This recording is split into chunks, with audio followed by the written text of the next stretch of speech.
Jo la mà l'he viscut sí, des que vaig néixer. De petit, darrere mon pare, pel torrent de Salga, per allí jugant, i llavors ja de més gros ja anant amb ell alguns dies en la barca i després ja a pescar professionalment. El pare em va ensenyar tot el que sé. Com fer les coses, a on calar una xarxa, per què.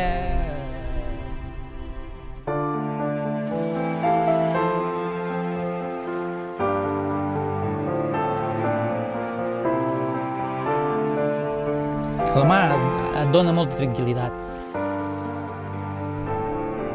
Si tenia un problema, sortia tota la mala energia i ningú em sentia.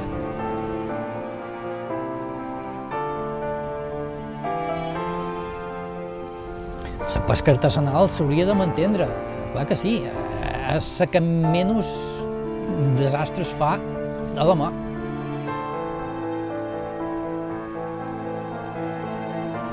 Un llegotet surt cada dia i agafa per fer jornal i poca cosa més. I això cada dia. No s'arrasa, no es sobreexplota el fons, no sobreexplota la mà.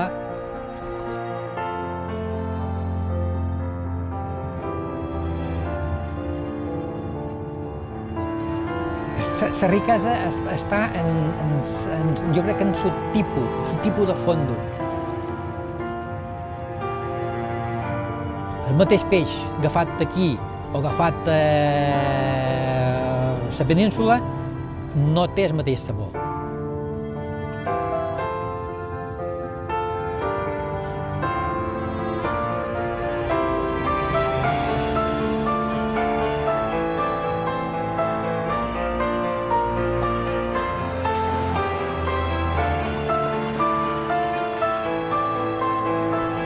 Si avui en dia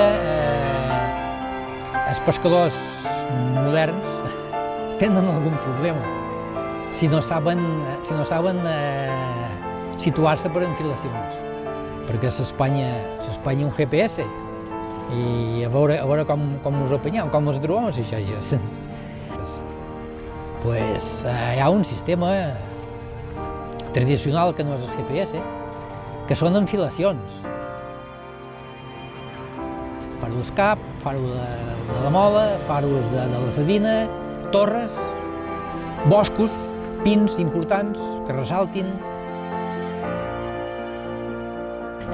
Seria important també aquesta cultura que no es perdés.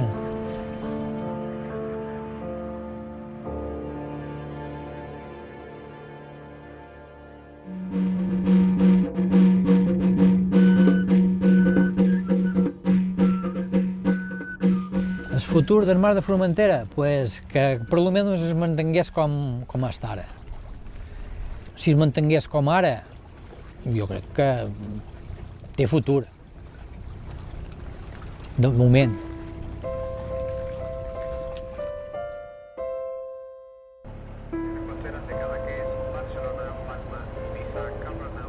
Jo vaig néixer aquí i m'agradaria, el dia que falti, m'agradaria faltar aquí. Sí, ho tinc molt clar. La mà són moltes coses. O sigui, és una forma de vida, però també és una via d'escape, també és tot. És una forma de vida, vull dir. Aquí és el que hem viscut, perquè és el que hem vist des dels meus tios que són pescadors, el meu abuelo i els seus germans també eren pescadors i més per darrere ja no ho sé, però m'imagino que també n'hi devia haver algun perquè antigament tot s'heredava. El meu germà Ivan i jo, en 13-14 anys, ja anàvem a la mà tots sols, a pescar de llences o pescar de canya. Hi havia dies que podia passar tranquil·lament 17 o 18 hores a la mà i no patia. Hi ha coses que te'ls ensenyen ja des de petit, vull dir, tu quan agafes una llagosta que està aguada no la guardes, la tires perquè saps que aquella llagosta que criarà seran les llagostes de demà. Al final, una forma de treballar és el que farà que tu puguis seguir treballant bé i els que venen per darrere també, i això és una que moltes d'aquestes coses te'ls han ensenyat els que t'han ensenyat a pescar. I al final, entre aplicant un poc el sentit comú i el que t'han ensenyat els teus abuelos i els teus tios, al final fas que tot segueixi funcionant, no? Els joves tenen que saber d'on venen i qui eren els seus antepassats, que ells diguen, ei, mira, tu vens d'aquí i tens que saber que si vols pescar, això és el que hi havia i que sàpigues que vens d'aquí, no? Crec que és bo, és romàntic, és el que toca. Sí, sí.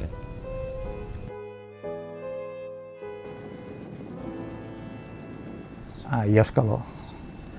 Ja ho hem vist, jo porto aquí 60 i pico d'anys i no m'ho hauria. Després d'anar 40 i pico d'anys junts, tot el que sé m'ho va ensenyar el papà, i clar. Vaig heredar un llut de pesca i tots els omejos, que eren xerxes, eren palangres i tot el que té un pescador. Fondo marí és igual de preciós en tot així, Si hi ha arena, perquè té uns colors blaus preciosos, si hi ha alga, perquè té uns colors verds, i si hi ha roca, perquè té els colors marrons de la roca, però tots els fondos són polits. I si hi ha aigües tan clares com tenim, és una preciositat, això. La pesca artesanal tampoc no destrueix els fondos.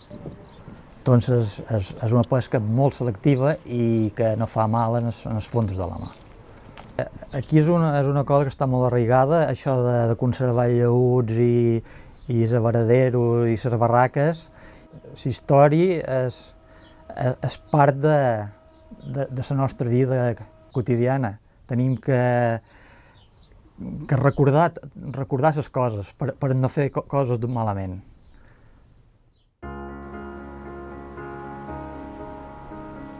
Jo m'hi veig de pescador tota la vida. És a dir, no hi ha línies allà enmig. És un tema de pau, tranquil·litat i decideixes tu. La mà. Per això m'agrada. A pescar vaig començar de sempre. He pescat sempre, des que he nascut. Sortir a pescar en el llaüt del meu abuelo. Què t'he de dir? Un llaüt que els seus papers daten de 1903, que ha pogut dar menjar a tanta de gent i ha pogut dar feina a tota una família, inclús l'anterior antes del meu abuelo i la posterior quan el va vendre i ara jo. Nosaltres el que volem és treballar un any i l'any següent i d'aquí 10 anys i que hi hagi un futur en la pesca. Per això es tracta de ser sostenibles, és a dir, anar sobre demanda, no acaparar més que les xerxes que podem dur, però nosaltres proposàrem 3 reserves, i m'ho han donat un, que és la Punta de la Creu. I aquella, fora de la pressió turística, en 2 anys que du feta, jo crec que en 5 anys aquella reserva serà tremenda. Durant l'hivern el peix descansa de xerxa, durant l'estiu el peix descansa de palangre, i hi fa molt. L'essència de Formentera dins de la pesca, i els qui tregui la pesca dins l'essència de Formentera ja no és Formentera. Per jo és molt important el recanvi generacional, per transmitir coneixements, per ensenyar el que no es té que fer a la mà i el que és correcte. Perquè el meu abuelo em va ensenyar, sí que és veritat, que hi ha 2 maneres de fer les coses, o bé o malament. I a la llarga, en fent les coses bé, hi ha futur en la pesca. El meu abuelo m'agradaria saber què opina, si la feina que faig és correcta, incorrecta, amb què m'he equivocat, perquè el meu abuelo era bastant savi en la pesca. El meu somni, tornar 30 anys endarrere, tornar a l'essència de Formentera. Jo crec que l'essència del que havia estat Formentera fa 25 anys, 30, era lo polit. M'agradaria que tornés allò.